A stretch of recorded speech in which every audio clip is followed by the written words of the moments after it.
Hello everyone, welcome to Chanchu's economics class. Today we are going to discuss the concept demand distinctions or types of demand. So past few videos we are discussing on demand. So we have already discussed what is demand, the factors determining demand, law of demand, why does demand curve slopes downwards, exceptions to demand curve. And now we are going to discuss the demand distinctions. So those who are new to this channel, kindly support this channel by subscribing it. Now we'll see it in detail. These are the demand distinctions: producers goods and consumers goods, durable goods and non-durable goods, derived demand and autonomous demand, industry demand and company demand, short-run demand and long-run demand, joint demand and composite demand, individual demand and market demand. Now we'll see it in detail. First one is producers goods and consumers goods. So producers goods are used in the production of other goods. So any commodity which has been used for producing the other commodity, okay, all that will come under the producers goods. It can be raw materials, it can be factors of production, okay. It has an indirect demand, okay. When some other commodity is demanded, this producers goods also will be demanded, okay. So that's why we say it as indirect demand. It has an indirect demand. So the example for that is the factors of production, okay.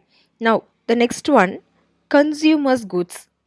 Consumers goods are produced for direct consumption by the consumer, okay. That is the final consumer. Some commodities are produced for the final consumer to consume it. Example, food. So food has been produced and it is a direct consumption by the consumer. And here we say this as a direct demand. In the case of producers goods, it is an indirect demand, and in the case of consumers goods, it is a direct demand. Now the next one is durable commodities or goods. Durable goods can be stored for a long time and may be put to repetitive uses, okay. So the durable goods, it is used for a longer period of time, and also it will be used repetitively. It will be used, for example, refrigerator or some electronic devices. So this commodities we use for a longer period of time. Once we purchase it, we use for some of them use it for 1 year or 2 years or 3 years. So what happens is we are using it for a longer time and we use many times repetitively we use it. So all those commodities will come under durable goods. And for this we say it as a derived demand. Okay, here the demand is derived. Next, non-durable goods. In the case of non-durable goods, you can also tell it as a perishable commodities. That is those commodities which you cannot store for a longer period of time. All that will come under non-durable goods. Non-durable goods can be used only once and it meets only the current demand. That is the requirement at that particular point of time. What is the demand? That alone will be satisfied. Okay. So here the example for that is the perishable goods. So it is used only for, like, we consume once and we cannot use it for the next time. All those come under the non-durable commodities. Next one is the derived demand and the autonomous demand.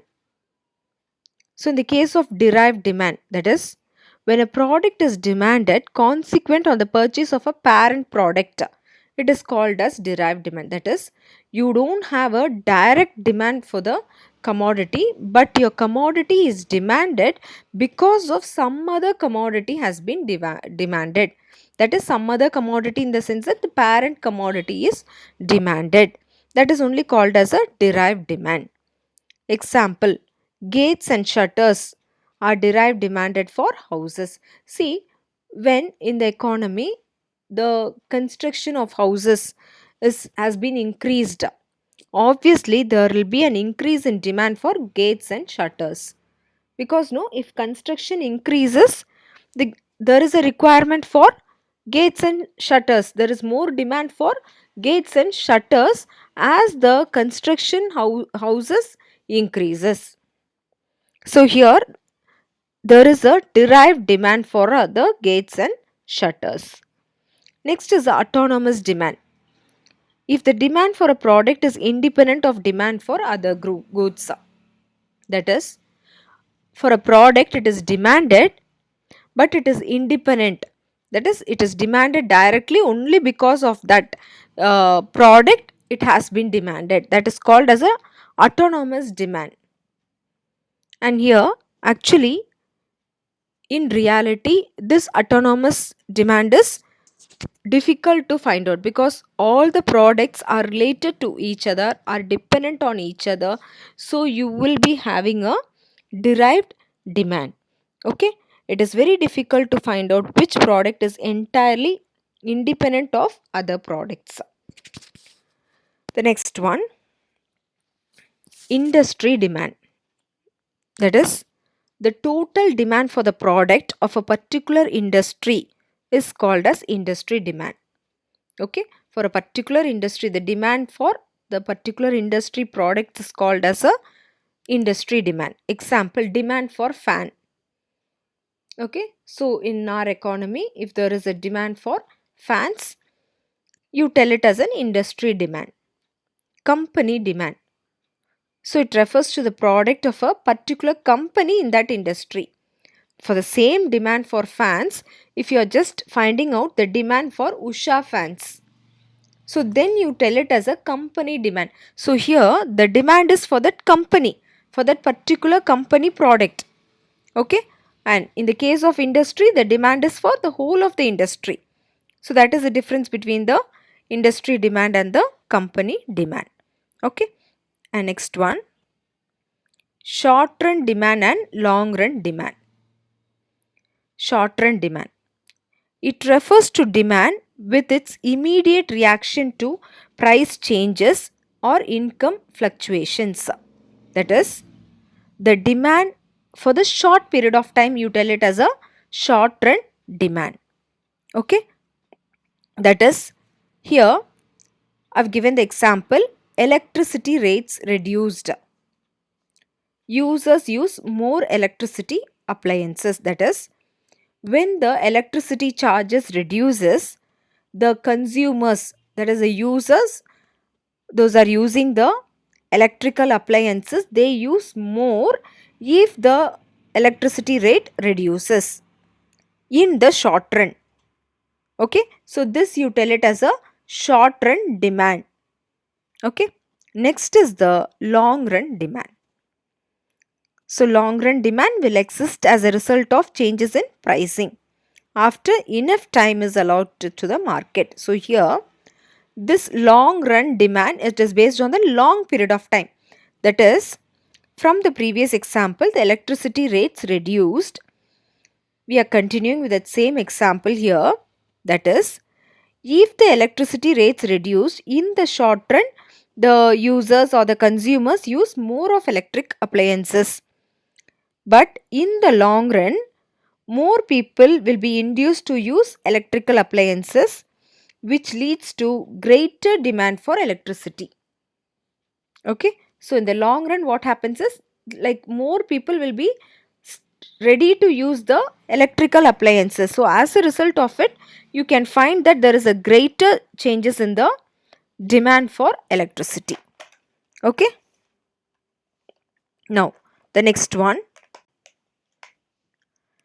joint demand and composite demand.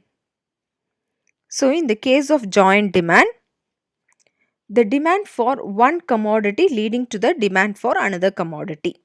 That is, for some of the commodities, two commodities will be demanded together for consumption. That is called as joint demand. Example, paper and ink. Okay, you you can also tell it as paper and pen.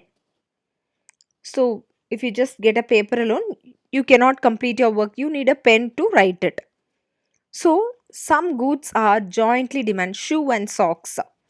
They're jointly demanded. When you purchase a shoe, you even purchase a socks. Next is the composite demand. In the case of composite demand, when a commodity is demanded for many purposes, you tell it as a composite demand. See, there are certain commodities which has been put to several uses. You purchase a commodity, you use it for various purposes, you use it. That is called as a composite demand. Example, coal, rubber, steel. See, we use all this in various, for various purposes we use it. So you tell it as a composite demand. Now, the individual demand and market demand. So here, individual demand, the quantity demanded by an individual consumer. A single person, how much he demands, you tell that as an individual demand. Market demand, the total quantity demanded by all the buyers at various prices. So, if there are 10 consumers, totally all the 10 consumers together, how much they demand, that is called as a market demand. Okay, I hope you could have understood the concept. If you have any suggestions, post a comment. If you are interested in my video, do support me by clicking the like button, share it and subscribe the channel. Thank you all.